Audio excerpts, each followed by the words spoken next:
The cruelest funerals are not for the dead, but for the dreams we quietly bury while everyone else is still alive to watch. On the evening of her 40th birthday, Eliza Mercer smiled with the calm grace of a woman who had spent 2 decades learning how to hide disappointment behind perfect manners.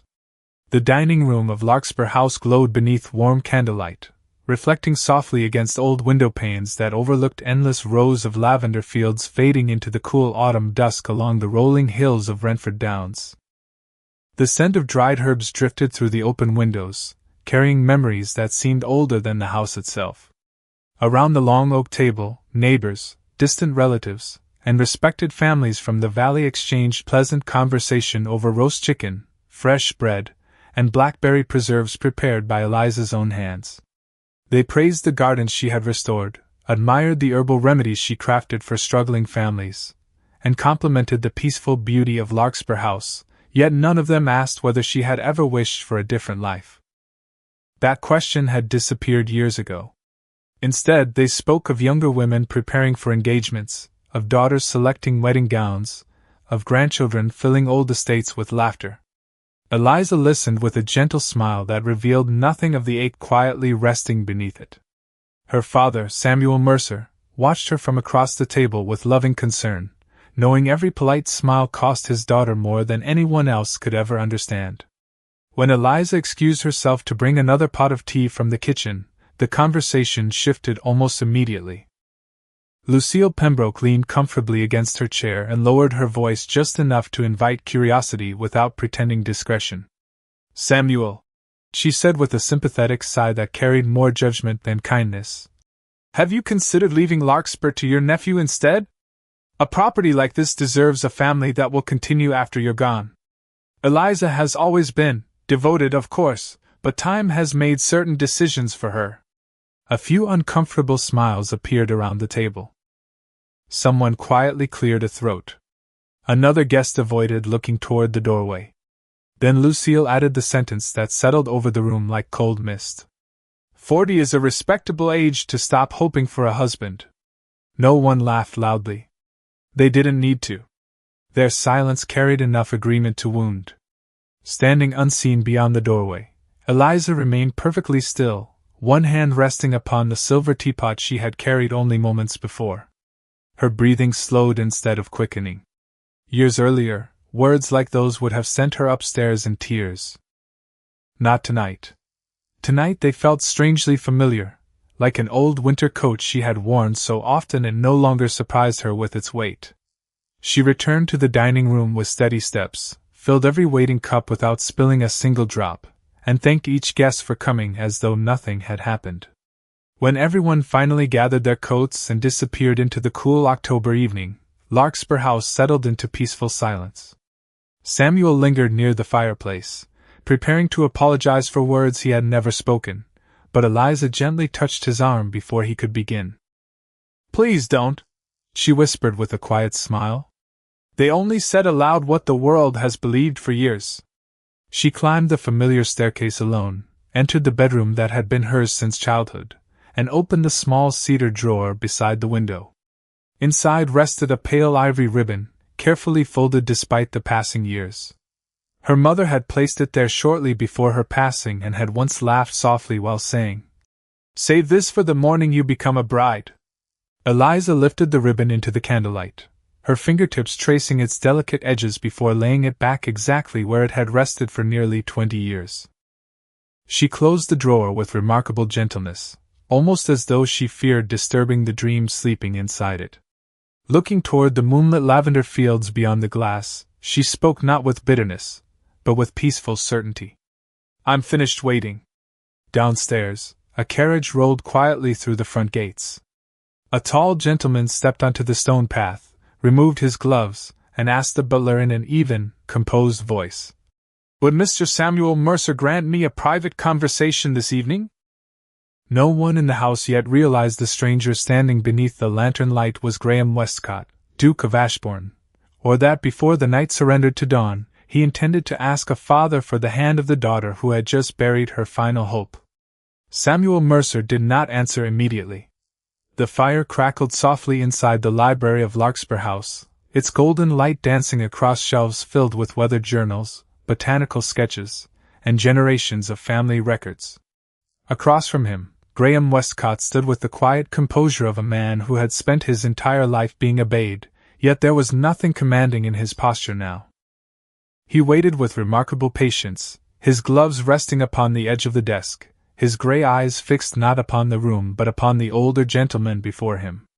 Samuel studied the unexpected visitor for several long moments before finally speaking. "Your Grace, I believe you understand why I struggle to believe what I have just heard." Graham inclined his head. "I do." Samuel folded his hands together. "My daughter has spent many years accepting disappointments without complaint. I cannot allow her to become another curiosity for society or another generous story that people admire for a season before forgetting." Graham's expression remained calm. "Neither can I." The older man searched his face, expecting hesitation or uncertainty, yet found neither. "You have known Eliza for only a few hours." Graham looked toward the rain-speckled windows where darkness had settled over the lavender fields. "Sometimes a lifetime reveals less about a person's character than a single evening." Upstairs, unaware of every word being exchanged below, Eliza carefully extinguished the candles throughout her room. Sleep refused to come. Instead, memories arrived with quiet determination, opening doors she had believed were permanently closed. There had once been another autumn many years earlier when she was 23 and laughter had visited Larkspur House almost every afternoon. Lieutenant Daniel Hawthorne had often ridden across the hills after completing his duties along the southern coast, bringing books he believed she would enjoy and wildflowers he insisted looked lonely unless they belonged in her hands. They had never spoken grand declarations beneath moonlight. They had simply shared ordinary conversations while walking through the herb gardens, discussing books, weather, and dreams that seemed endless because youth had convinced them tomorrow would always arrive. Before leaving for his final assignment, Daniel had smiled as he stood beside the old stone gate. "When I return," he had said gently, "I should like to ask your father a very important question." Eliza had understood without another word. She had carried that quiet happiness for months until the letter arrived instead of the man. The sea had claimed the ship before it reached home. No dramatic farewell had been possible. No final promise had been spoken. Only silence remained where hope had once lived. The years that followed asked even more of her.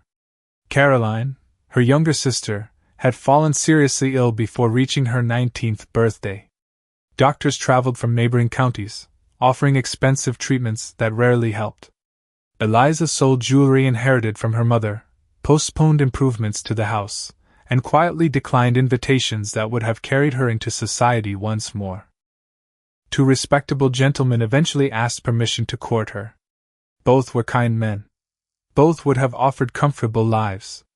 Eliza refused them with sincere gratitude because every dollar and every hour belonged to Caroline.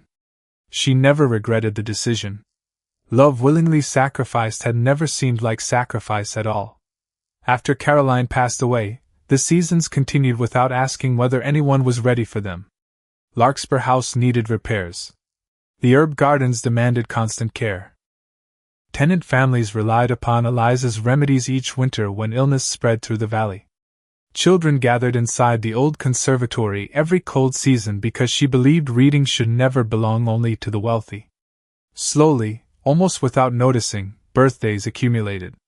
28 became 33. 33 became 38. Conversations changed. Young women no longer sought her advice about books but about weddings. Mother stopped introducing unmarried sons whenever she attended community gatherings. Shopkeepers smiled warmly while calling her Miss Mercer with the affectionate certainty reserved for someone whose future had already been decided. She became dependable. Respected. Appreciated. Invisible. Downstairs, Samuel finally rose from his chair. "Does Eliza know why you came tonight?" Graham answered quietly. "No." "Then perhaps that is for the best." Samuel walked toward the window, watching moonlight settle across the lavender fields where silver mist drifted between neat rows of fading blossoms. "If you truly wish to know my daughter, Your Grace, you must first understand something." Graham remained silent. She no longer measures happiness by promises. She measures it by actions that survive disappointment. Graham nodded once. Then I hope my actions will earn what my title never could. Outside, the church bell in the distant village marked the passing of another hour. Neither man realized that before the next sunset, long-buried memories, unexpected truths, and a forgotten white lavender bloom would begin changing both of their lives in ways neither destiny nor reason could have predicted. Morning arrived beneath a veil of pale silver fog that drifted gently across the rolling hills of Renford Downs, softening every fence, every hedgerow, and every fading row of lavender surrounding Larkspur House until the estate seemed suspended somewhere between memory and waking life. Eliza Mercer had risen long before sunrise, as she always did, finding comfort in familiar routines that asked nothing from her except steady hands and quiet devotion. She carried a woven basket through the dew-covered garden, carefully gathering sprigs of rosemary, chamomile, and dried lavender blossoms that would later become teas, salves, and remedies for families throughout the valley. Every movement reflected years of practiced care. She paused beside the old stone well where vines climbed patiently toward the morning light, then continued toward the weathered greenhouse resting at the far edge of the property. Its colored glass panels shimmered faintly beneath the first rays of sunlight, though time had left several cracked and clouded with age. Few visitors ever entered the greenhouse.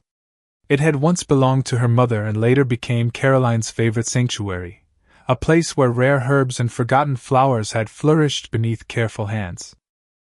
Eliza unlocked the wooden door and stepped inside. Warm air carrying the scent of damp soil and flowering herbs surrounded her immediately. She stopped before a long empty planter resting beneath the eastern windows. Only one fragile plant remained alive there, its narrow gray-green leaves reaching quietly toward the glass. There were no blossoms. Not anymore. She gently brushed a finger across one fading stem and whispered almost without thinking, "You were her favorite." Behind her, the greenhouse door opened softly. Eliza turned in surprise to find Graham Westcott standing respectfully near the entrance, removing his gloves before taking another step inside. Morning sunlight filtered through the colored glass above him, painting shifting patterns of amber and blue across the stone floor. "Forgive the intrusion," he said calmly. "Your father mentioned I might find you here." Eliza nodded politely without inviting him farther. "The greenhouse belongs to anyone willing to appreciate silence." Graham smiled almost imperceptibly. "Then I hope I qualify." For a few quiet moments neither spoke. Birds sang beyond the cracked panes while condensation gathered slowly upon the glass ceiling overhead.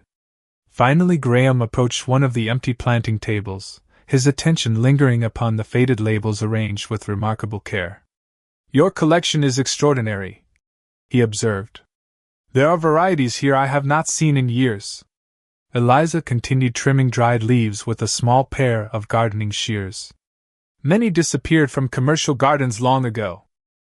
They require patience that most people no longer have."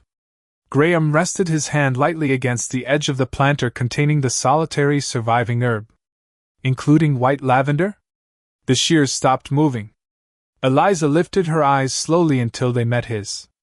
"Why would you ask about that?" His expression grew thoughtful rather than guarded. "Because I have spent the last 3 years searching for it." She said nothing. Graham reached into the inside pocket of his coat and carefully withdrew a small leather notebook worn smooth with age. He held it gently, almost reverently, before offering it to her. "This belonged to my younger sister, Evelyn." Eliza accepted the journal without understanding why her pulse had suddenly quickened. The pages were filled with pressed flowers, careful observations, and delicate handwriting. Near the center of the notebook one sentence immediately caught her attention. "White lavender. Caroline Mercer believes the distilled oil may reduce fever without weakening the heart." Eliza's breath caught softly. She knew those words. She had helped Caroline write the original instructions nearly 20 years earlier. Graham watched her expression carefully. "You recognize the name?" "Of course I do," Eliza whispered. "Caroline was my sister." Silence settled between them once more, but this silence felt different, carrying questions instead of comfort. Graham looked beyond her toward the empty planter where the last surviving stem reached quietly toward the light. Evelyn admired Caroline greatly, he said. She often spoke of a young woman whose kindness extended far beyond her own family. They exchanged letters for nearly 2 years. Eliza looked up in surprise. Caroline never mentioned your family name. She would not have known it. Graham lowered his gaze. I traveled under another surname while caring for Evelyn after our parents passed away. We wished to avoid attention. Eliza carefully closed the journal, her fingers lingering upon its weathered cover. For the first time since Graham had arrived, curiosity quietly outweighed caution. If your sister knew Caroline, she asked gently, why have you searched all these years for a flower instead of the woman who helped her? Graham hesitated, his steady confidence replaced by something heavier. Because after Evelyn died, I believed someone had altered the remedy before it reached her. The words lingered heavily inside the greenhouse. Eliza's eyes widened with quiet disbelief, while beyond the colored glass the autumn sun climbed higher above Renford Downs, illuminating the single fading stem of white lavender that neither of them yet realized would uncover a truth buried for nearly 2 decades. Eliza remained perfectly still, the worn leather journal resting lightly between her hands while the quiet warmth of the greenhouse seemed to retreat beneath the weight of Graham Westcott's confession. She lowered her eyes to the familiar handwriting once more, tracing the graceful letters Caroline had once answered with such enthusiasm. Countless evenings returned to her in vivid silence. She remembered her younger sister sitting beside the greenhouse windows with ink-stained fingertips, smiling as she described a thoughtful young woman named Evelyn who possessed an unusual curiosity for medicinal plants and believed kindness could be cultivated as faithfully as any flower. Caroline had spoken often of Evelyn's intelligence and gentle spirit, yet she had never once mentioned that her friend belonged to one of the oldest noble families in England. Eliza slowly closed the journal and looked toward Graham. Caroline never hid anything from me intentionally, she said softly. If she did not tell me your family name, it was because she truly did not know it. Graham accepted her words with a quiet nod. I believe that now. At the time, grief persuaded me to believe something far less generous. His voice carried no anger, only the weary honesty of a man who had lived too long beside unanswered questions. Sunlight filtered through the colored glass overhead, painting shifting ribbons of gold and blue across the stone floor while tiny drops of condensation slid silently down the old panes. The greenhouse seemed suspended outside the passage of time, holding 2 strangers whose lives had already been connected years before either understood it. Eliza carefully returned the journal. What happened after Evelyn became ill? Graham hesitated before answering. She received a bottle of distilled white lavender oil together with written instructions. The treatment appeared different from the recommendations preserved in her own notes. Her physician insisted the formula had been revised by its original author. Evelyn trusted the explanation. I accepted it because I had no reason not to. He paused, his gaze drifting toward the solitary white lavender plant. After she passed away, I discovered her journal. The instructions she had copied from Caroline did not match the medicine she had received. Someone had altered it somewhere between your home and ours. Eliza felt her heart tighten with quiet disbelief. Caroline would never have changed a remedy carelessly. That is exactly what I have begun to understand, Graham replied. Yesterday evening, while listening to your father speak about your family, I realized the woman he described could never have raised a sister capable of such negligence. A faint breeze slipped through a narrow opening near the roof, causing one loose glass panel to tremble softly. Eliza instinctively reached upward with a long wooden pole to secure the latch before the panel shifted farther. The aged frame resisted her effort. She adjusted her footing, stretching carefully toward the stubborn catch when the brittle edge of another cracked pane suddenly slipped loose inside its weathered frame. Graham crossed the distance between them without hesitation. Before Eliza could react, he raised his arm to steady the falling section of glass and gently guided it away from her shoulder. The pane landed harmlessly against the wooden bench with only a sharp crack as one corner fractured. Graham lowered it carefully before stepping back. Only then did Eliza notice a thin line of crimson appearing across the side of his hand where the rough edge had grazed his skin. It was little more than a shallow scrape, yet she immediately reached for a clean linen cloth resting beside the herb baskets. "Please sit down," she said quietly. Graham glanced at the minor injury with polite indifference. "It is nothing." Eliza looked at him with calm firmness that left little room for argument. "Perhaps. But small wounds become larger when ignored." For reasons he could not entirely explain, Graham obeyed. He settled onto the old wooden bench while Eliza poured cool water from a ceramic pitcher over the scrape before gently wrapping the linen around his hand. Her movements were practiced, steady, and entirely free of self-consciousness. She treated a duke exactly as she would have treated any exhausted farmer or frightened child who came seeking help at Larkspur House. Graham watched her lowered eyes instead of the bandage she tied with careful precision. No one had attended to him with such quiet simplicity in many years. There was no performance, no nervous admiration, no expectation of gratitude. Only kindness offered because kindness was part of her nature. When she finished, Eliza stepped back immediately, placing respectful distance between them once more. "There," she said softly. "You should keep it clean for a day or two." Graham looked at the white linen now wrapped around his hand, then lifted his eyes to meet hers.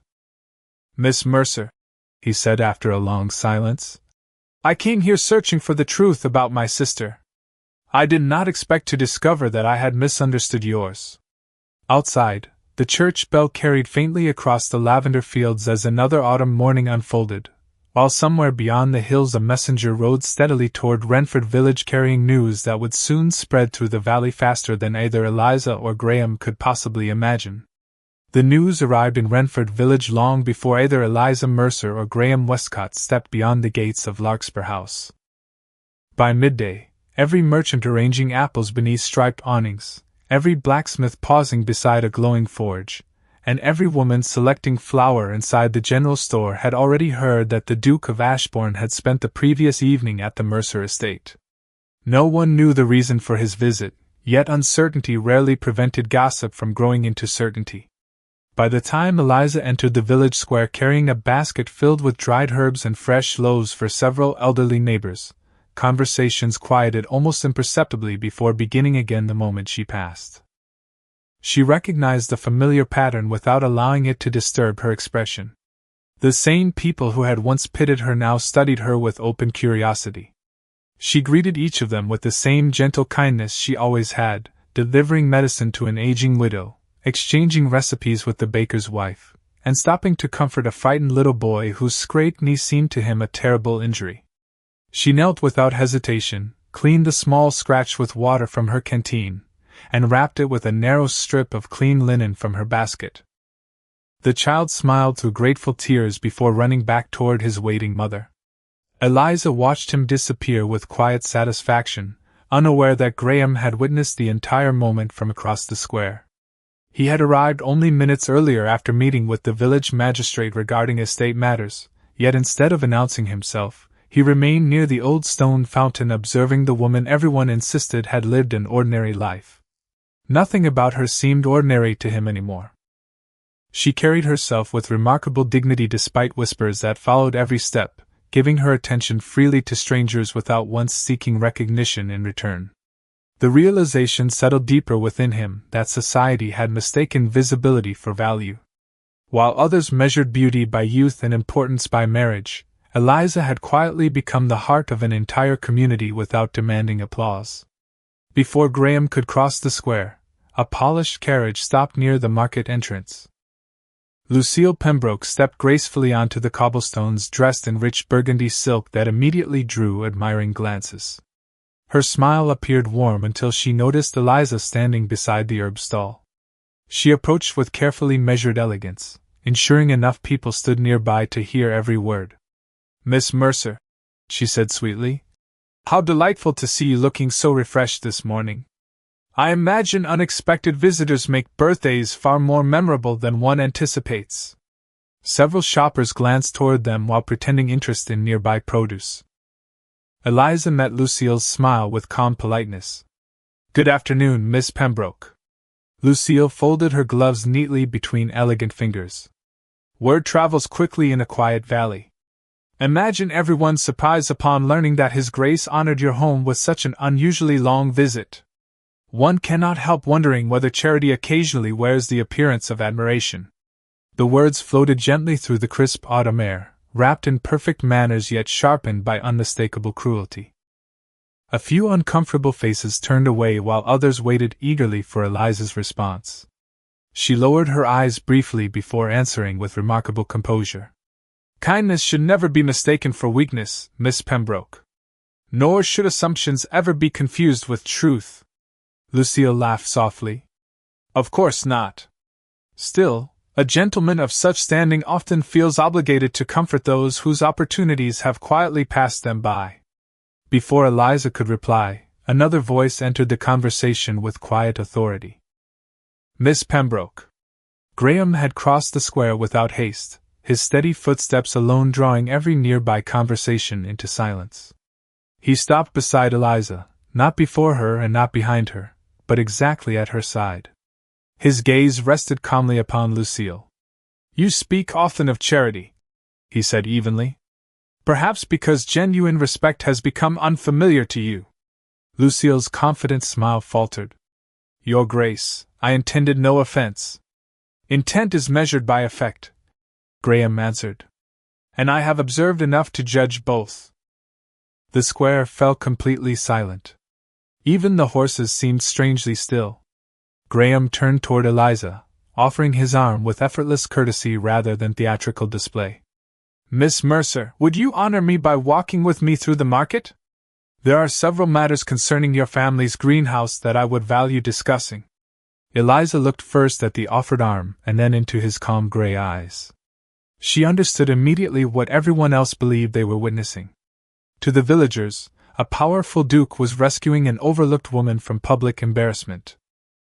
Yet something inside her resisted that interpretation with painful certainty. She accepted neither his arm nor the comforting illusions surrounding it. Instead, she met his gaze with quiet honesty. "Your Grace," she said gently enough that only those nearest could hear, "if you are offering me sympathy, I must decline it. I have lived too many years without it to begin depending upon it now." A shadow of surprise crossed Graham's face, not because she had refused him, but because she believed pity had brought him there. Neither of them noticed Samuel Mercer watching silently from the doorway of the village apothecary, his weathered heart tightening as he realized that the greatest obstacle standing between these two wounded souls was no longer society, but the painful stories each had quietly taught themselves to believe. For one endless moment the entire marketplace seemed to forget how to breathe. Graham Westcott lowered his offered arm without the slightest sign of offense, his expression remaining calm even as surprised whispers rippled through the crowd. A duke had rarely been refused in public, yet what unsettled him was not Eliza Mercer's answer but the quiet conviction behind it. She truly believed he had stepped beside her out of compassion alone. He studied her face and recognized something painfully familiar. It was the look of a person who had spent so many years protecting a wounded heart that kindness itself had begun to resemble danger. The afternoon breeze carried the scent of fresh bread and drying lavender through the square, while church bells echoed faintly across the hills. Graham spoke softly enough that only Eliza could hear him. "Miss Mercer, if I wished merely to spare you embarrassment, I would have spoken from a distance. I crossed the square because I wanted to stand beside you." Eliza held his gaze, refusing to let hope awaken where reason had carefully buried it years before. "There is a difference, Your Grace, between standing beside someone and remaining there after everyone else has gone home." Graham did not answer immediately. Instead, he looked around the marketplace where curious faces watched every movement. "Then perhaps," he said quietly, "the opinion that matters least is the one surrounding us now."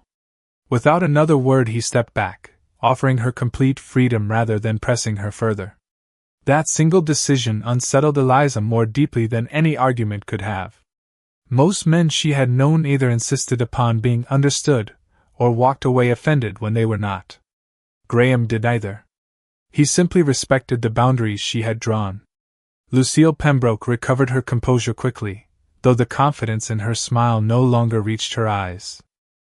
She offered a graceful curtsy toward Graham before returning to her carriage, determined not to reveal the frustration quietly burning beneath her polished manners.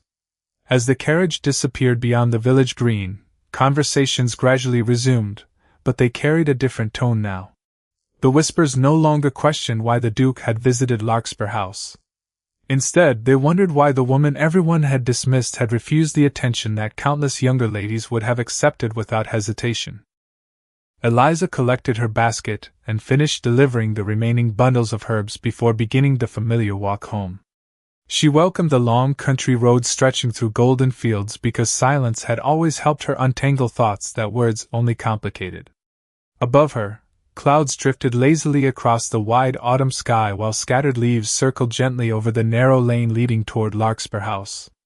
She replayed every moment in the marketplace until one detail refused to leave her mind. Graham had never once attempted to defend his own pride. He had only tried to protect hers. The realization disturbed the careful certainty she had built around herself. By the time she reached the old stone gate, Samuel Mercer was waiting beneath the climbing roses with his hands resting upon his walking cane. He smiled gently as she approached. "The village has been unusually lively today." Eliza sighed with quiet amusement. "That is one way of describing it." Father and daughter walked slowly toward the porch where afternoon sunlight warmed the weathered wooden steps. After a comfortable silence, Samuel finally spoke. "Do you know what impressed me most about His Grace?" Eliza looked at him curiously. "His title?" Samuel chuckled softly. "No. The fact that after you refused him, he did not attempt to change your mind. A proud man argues. A respectful man listens." Eliza lowered her eyes. "Or perhaps he simply realized I was not worth the effort." Samuel stopped walking. His weathered face carried a sadness she had not seen before. "My dear girl, I fear you have lived so long among people who underestimated you that you have begun doing their work for them." His words settled quietly between them. Before Eliza could answer, the sound of approaching horses echoed from the distant road. A messenger wearing the colors of Blackmere Abbey rode through the gate carrying a leather case sealed with the crest of Ashbourne. He dismounted respectfully and handed the case directly to Eliza. "His Grace asked that this be delivered into your hands before sunset, Miss Mercer. He requested no answer today." The messenger departed as quickly as he had arrived. Eliza broke the wax seal with careful fingers and found only 2 items inside. The first was Evelyn's journal, returned to her without explanation. The second was a single folded note written in Graham's clear, steady hand. It contained only one sentence. "I do not ask you to believe my intentions today, Miss Mercer. I ask only that you allow time to reveal them more honestly than words ever could." That evening the wind carried the fragrance of fading lavender across Larkspur House as though the hills themselves were whispering secrets that had waited years to be heard. Eliza Mercer remained alone inside the old greenhouse long after the sun had slipped beyond the western ridge, Evelyn's journal resting open upon the wooden worktable beneath the warm glow of a single oil lamp. She had read every page twice, lingering over each mention of Caroline until the voices of 2 young women who had never met again after exchanging their final letters seemed almost alive within the fragile paper. Then, near the final pages, a folded sheet slipped quietly onto the table. It had been tucked so carefully into the binding that she had overlooked it before. The handwriting belonged unmistakably to Evelyn. The letter had never been mailed. "My dearest Caroline, if my brother ever comes to meet you one day, please do not judge him too quickly. Since our parents left this world, he has carried every responsibility alone. He believes strength means never allowing himself to need another soul, but I know the truth. He is kind in ways that even he cannot see. Should we both be granted many years, I hope one day you shall meet him beneath happier circumstances than these." Eliza lowered the letter slowly, her eyes lingering on the final unfinished sentence where the ink abruptly faded. She imagined Evelyn setting down her pen, intending to finish the page another day that never came. A quiet sadness settled over her, not only for the young woman whose life had ended too soon, but also for the lonely brother who had carried unanswered questions ever since. At Blackmere Abbey, Graham Westcott stood alone inside the circular library where towering shelves disappeared into the shadows beneath the domed ceiling. An elderly steward named Walter Finch approached silently carrying a weathered wooden box bound with tarnished brass hinges. "You asked for everything connected to Lady Evelyn's correspondence, Your Grace." Graham thanked him before placing the box upon the large oak table. Hour after hour he sorted faded letters, physician reports, shipping invoices, and household journals. Most revealed nothing beyond ordinary records until one folded receipt caught his attention. It documented a delivery of medicinal oils sent from Renford Downs nearly 20 years earlier. Someone had crossed out the original receiving clerk's signature and replaced it with another name written in darker ink. Graham frowned. Walter adjusted his spectacles before leaning closer. "That handwriting is not from your father's steward." Graham's gray eyes narrowed thoughtfully. "No. Someone altered the record after it arrived." A second document hidden beneath the receipt deepened the mystery even further. It listed several bottles transferred to the private office of Dr. Edwin Harrow, the physician who had overseen Evelyn's treatment during her final illness. Graham remembered the man well. Harrow had insisted every instruction came directly from Caroline Mercer. Until now, Graham had never questioned his authority. Slowly he closed the ledger, realizing for the first time that suspicion had rested upon the wrong family all these years. Meanwhile, Eliza stepped outside the greenhouse carrying Evelyn's letter folded carefully inside her apron pocket. The night air felt cool against her cheeks as stars slowly emerged above the quiet hills. Samuel Mercer sat upon the front porch wrapped in a wool blanket, watching the first lanterns appear across neighboring farms. Without speaking, Eliza handed him the unfinished letter. He read it slowly before looking toward the distant lights shimmering across the valley. "Sometimes," he said gently, "the people we lose continue introducing us to those we are meant to find." Eliza smiled sadly. "I do not know what to believe anymore." Samuel folded the letter with great care. "Then do not rush to believe anything. Truth has survived 20 years.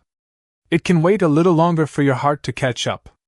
She rested beside him in comfortable silence while crickets sang softly among the lavender fields. For the first time in many years, the future no longer appeared completely empty. It remained uncertain, perhaps even dangerous to hope for, yet it was no longer silent. Across the valley, Graham closed the wooden box and walked toward the tall window overlooking moonlit gardens. His reflection stared back at him through the glass, older than he remembered, wearier than he admitted. Quietly, almost as though speaking to his sister alone, he whispered, "I owe Miss Mercer more than an apology. I owe her the truth." As the sane moonlight settled over both Blackmere Abbey and Larkspur House, neither Eliza nor Graham realized that the altered records inside the Abbey library would soon uncover not only the innocence of Caroline Mercer, but also a betrayal hidden within one of Ashbourne's most trusted households for nearly 2 decades. The following afternoon a quiet rain settled over Renford Downs, wrapping the hills in a delicate grey mist that softened every stone wall and every winding lane leading toward Blackmere Abbey. Eliza Mercer stood beneath the porch of Larkspur House watching the steady droplets gather upon the lavender blossoms before finally making a decision she had resisted since dawn. She folded Evelyn's unfinished letter carefully inside her satchel together with the journal and asked Samuel for the old carriage horse rather than the newer pair. "The roads will be slippery," her father warned gently. Eliza smiled. "Then I shall travel slowly." Samuel studied her for a moment before placing a reassuring hand over hers. "Remember, my dear, you are not going there to defend Caroline's honor. That has never truly been lost. You are going to help another soul discover the truth." Eliza nodded quietly before guiding the small carriage toward the northern road. Nearly an hour later the ancient towers of Blackmere Abbey emerged through the drifting rain, their weathered stone rising above the dark waters of the lake like silent guardians of another age. Ivy climbed the old walls while narrow Gothic windows reflected the silver afternoon light. The great iron gates opened before she reached them, as though someone had been expecting her arrival. Walter Finch greeted her beneath the covered entrance with a respectful bow. "His Grace is in the library, Miss Mercer. He requested that should you ever come, you be shown there immediately." Eliza followed him through long corridors where candlelight flickered gently against carved oak panels and centuries of family portraits watched in dignified silence. The air carried the comforting fragrance of old books, cedarwood, and rain drifting through slightly opened windows. When Walter quietly opened the library doors, Graham was standing beside a large table covered with neatly arranged journals, maps, physician records, and faded letters.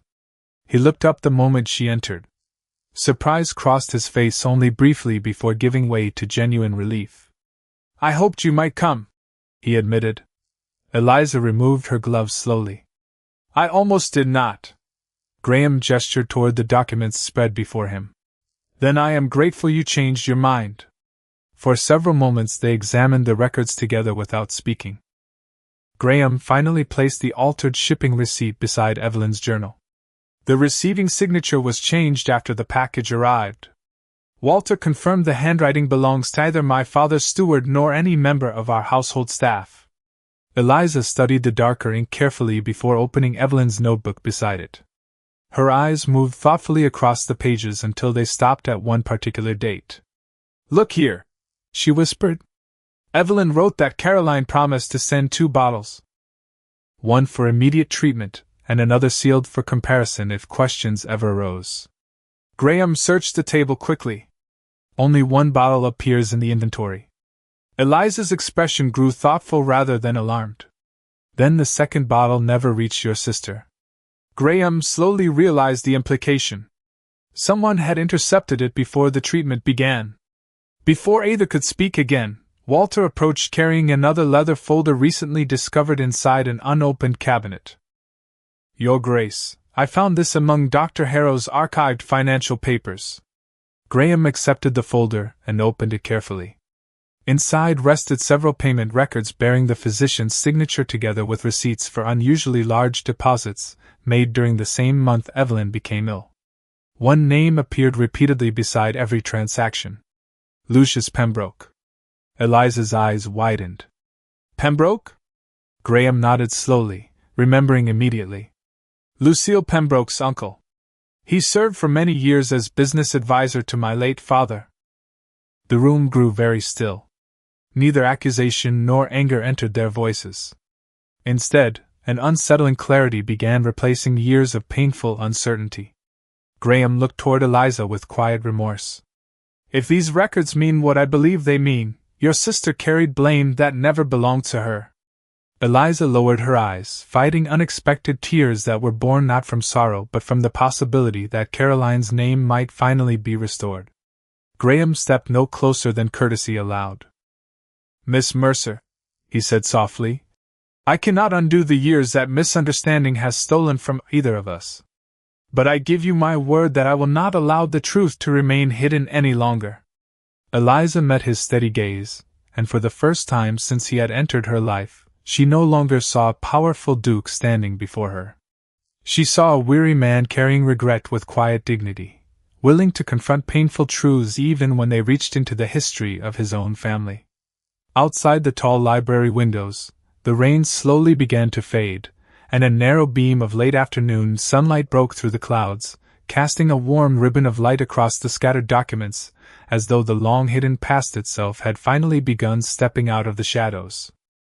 3 days later the rain had vanished completely, leaving Renford Downs washed clean beneath a brilliant autumn sky where golden light stretched across the lavender fields like a quiet blessing after years of waiting. The evidence gathered within Blackmere Abbey had been carefully examined by the county magistrate together with records preserved in the local parish archives. One forgotten ledger confirmed that Dr. Edwin Harrow had secretly accepted payments from Lucius Pembroke in exchange for replacing the original medicinal bottle before it ever reached Evelyn. Caroline Mercer's handwritten instructions had never been altered. The second sealed bottle had disappeared before delivery, allowing the physician to conceal his own negligence while placing suspicion upon a young woman who could no longer defend herself. The truth traveled through the valley far more quickly than the old accusation ever had. Neighbors who had unknowingly repeated whispers of doubt now spoke Caroline's name with respect. The little school inside Larkspur House received bouquets of fresh flowers left quietly at its entrance. Elderly villagers who still remembered Caroline visited Samuel Mercer simply to say they were grateful her kindness had finally been honored. Samuel accepted every word with gentle humility, yet when he stood before the small memorial stone beneath the ancient oak where Caroline loved to read, tears filled his eyes for the first time in many years. "Welcome home," he whispered softly, as though his younger daughter had finally found the peace that truth alone could give. Graham Westcott stood several respectful steps away, allowing father and daughter their private moment. When Samuel turned toward him, he crossed the short distance without hesitation and extended both hands. "Your Grace," the older man said quietly, "you have returned something to this family that we believed time had taken forever." Graham shook his head gently. "No, Mr. Mercer. The truth was always yours. I merely found the courage to stop looking away from it." Later that afternoon, Graham prepared to leave Larkspur House. His carriage waited beyond the front gate, while Walter Finch quietly secured the final travel cases. Graham walked once more through the lavender fields until he reached the old greenhouse where everything had truly begun. Inside, sunlight poured through the repaired glass panels, filling the room with gentle warmth. Eliza stood beside the planter where the single white lavender stem had once struggled alone. During the past few days she had carefully divided its healthy roots into several new pots, each showing tiny signs of fresh growth. She smiled faintly as she noticed Graham entering. "It seems one plant was enough to begin again," she said softly. Graham looked at the young shoots with quiet admiration. "Much like hope." For a moment neither spoke. The silence between them no longer carried uncertainty. It carried understanding. Graham reached into his coat pocket and carefully removed the folded linen bandage Eliza had wrapped around his hand days earlier. It had been washed and neatly pressed, yet he had chosen to keep it rather than replace it with something finer. "I believe this belongs to you," he said. Eliza accepted the cloth but did not put it away. Instead, she folded it gently between her hands. Graham drew a slow breath. "When I first came to Renford Downs, I believed I was searching for answers about my sister. I did not expect to discover the woman who had quietly spent her life giving comfort to everyone except herself." Eliza lowered her eyes before looking back at him with calm honesty. "And I believed every kindness eventually carried a price." Graham stepped no closer than courtesy allowed. "May I ask you something?" She smiled almost playfully. "This time you are asking me?" A warm light entered his gray eyes. "Yes. This time only you." He stood before her without ceremony, without rehearsed speeches, and without the certainty that accompanied his title. "Eliza Mercer, would you allow me the privilege of walking beside you for whatever years the Lord may grant us? Not because you need rescuing, and not because I need an heir, but because life has shown me that the rarest treasures are often the ones the world forgets to notice." Tears shimmered gently in Eliza's eyes, not from sadness but from the quiet miracle of finally being seen exactly as she was. She thought of the birthday evening when she had closed the cedar drawer upon the ivory ribbon, believing every dream had ended there. Slowly she reached into the pocket of her apron and withdrew that same ribbon. Time had softened its color but not its meaning. She placed it carefully into Graham's waiting hand before answering with a peaceful smile. "I cannot promise perfection, Your Grace." Graham returned her smile. "Neither can I." She nodded once. "Then yes. I would be honored to walk beside you." Months later, when spring returned to Renford Downs, the greenhouse at Larkspur House overflowed with white lavender once more. Children laughed among the garden paths, Samuel watched from the porch with quiet contentment, and Blackmere Abbey became known not for old sorrow but for the healing work it supported throughout the valley. Visitors often admired the flourishing flowers without ever knowing the remarkable story hidden within their fragrance. Yet those who knew Eliza and Graham understood a gentler truth. Love had not arrived because youth returned or because fortune suddenly changed. It arrived because two wounded hearts finally stopped believing the lies that loneliness had whispered for far too long. And sometimes the greatest blessing is not finding the life you imagined in your 20s, but discovering, years later, that the life waiting faithfully for you has been growing in silence all along.